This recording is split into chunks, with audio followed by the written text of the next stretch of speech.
ఓం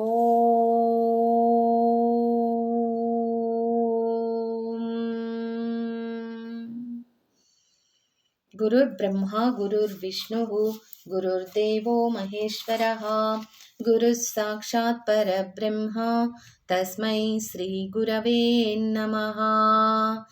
ఓం మాఘపురాణం 14వ అధ్యాయము విప్రుని పుత్రప్రాప్తి. ఈ కథ తెలుసుకుందాం.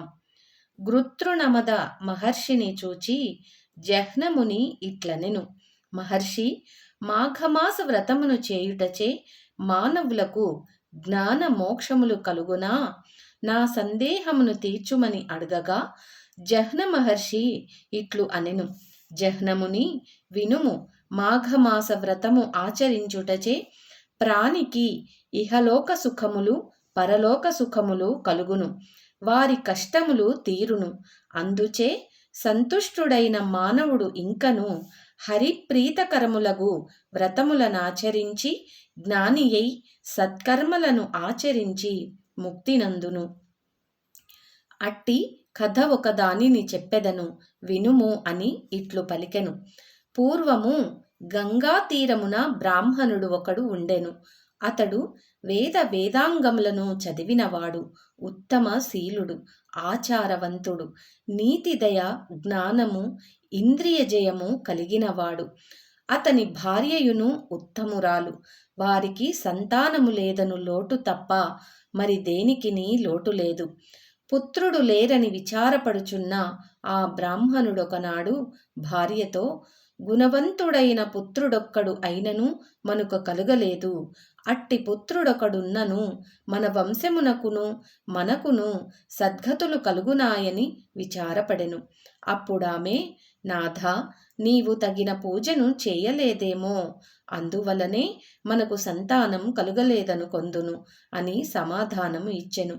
అప్పుడా బ్రాహ్మణుడు, ప్రియా, కష్టతరమైన తపమును ఆచరించి అయినను శ్రీమన్నారాయణుని సంతుష్టిపరచెదను, పుత్రవరమును కోరుదునని చెప్పెను.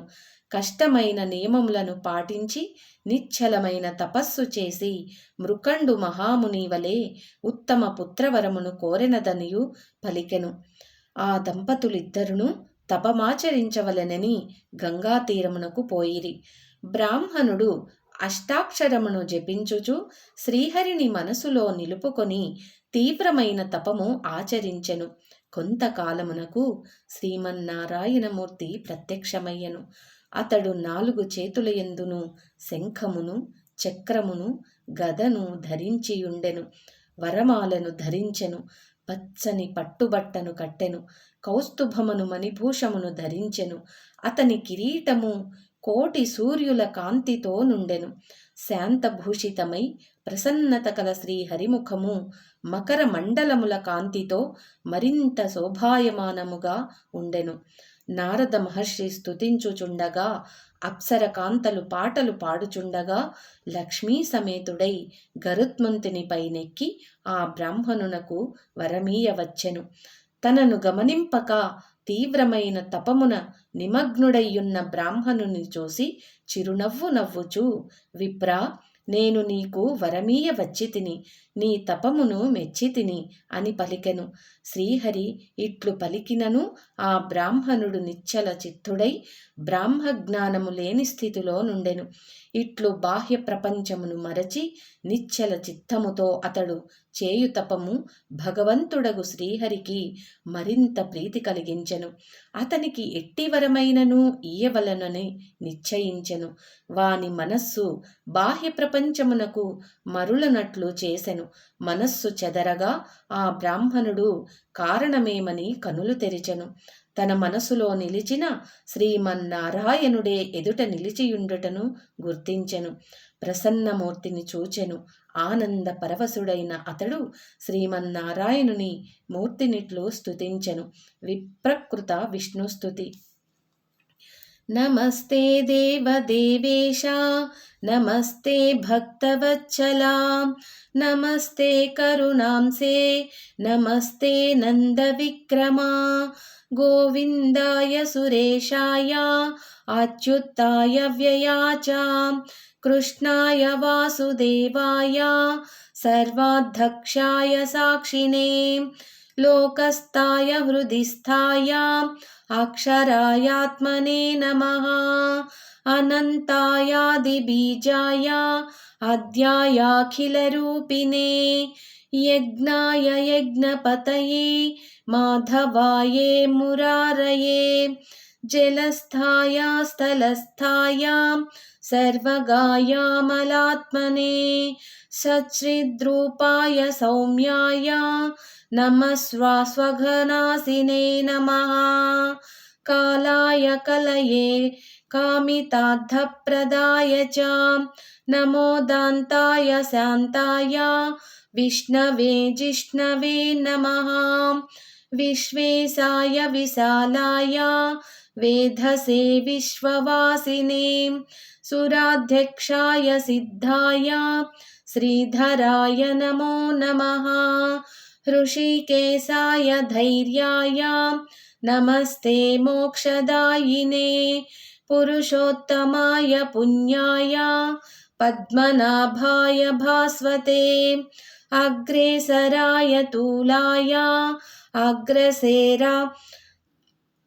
अग्रेसारयात्मने नमः जनार्दनाय जैत्राय जितामित्राय जीविने वेदवेद्याय विश्वाय नारसिंहाय ते नमः ज्ञानाय ज्ञानरूपाय ज्ञानदायाखिलात्मने दुरंधराय धुर्याय धराधाराय ते नमः नारायणाय सर्वाय राक्षसानीकवैरिणे गुह्याय गुह्यपतये गुरवे गुणधारिणे कारुण्याय शरण्याय कान्तायामृतमूर्तये केशवाय नमस्तेस्तु नमो दामोदराय च संकर्षणाय सर्वाय नमस्त्रैलोक्यपालिने भक्तप्रियाय हरये नमः सर्वार्तिनाशिवे नानाभेदविभेदाय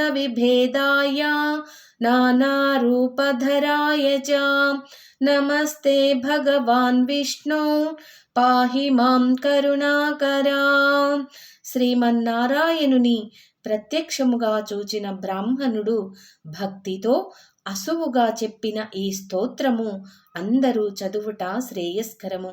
జహ్నముని ఆ బ్రాహ్మణుడు అష్టోత్తర శతనామాములతో శ్రీహరిని స్తుతించి ఆనంద పరవశుడై నమస్కరించుచూ నిలిచియుండెను.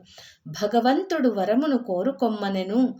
శ్రీహరి మాటలను వినిన ఆ విప్రుడు, స్వామి, నీ పదముల యందు నాకు నిశ్చలమైన భక్తిని ఇమ్ము. ఇహలోకమున పరలోకమున సద్గతికి కారణమైన పుత్ర సంతానమునిచ్చి నాకు ముక్తి నొసంగుమని కోరెను.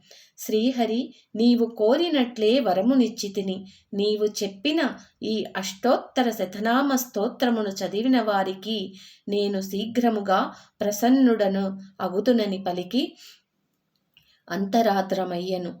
బ్రాహ్మణుడు నష్టద్రవ్యమిక్కి లాభము నందిన వాని వలె సంతసించుచు తన ఇంటికి చేరెను. కొంతకాలమునకు వాని భార్య గర్భవతి అయ్యెను. కుమారుడు కలిగెను. పుత్రుడు కలిగినందులకు ఆ బ్రాహ్మణుడు మిక్కిలి సంతోషం చెందెను.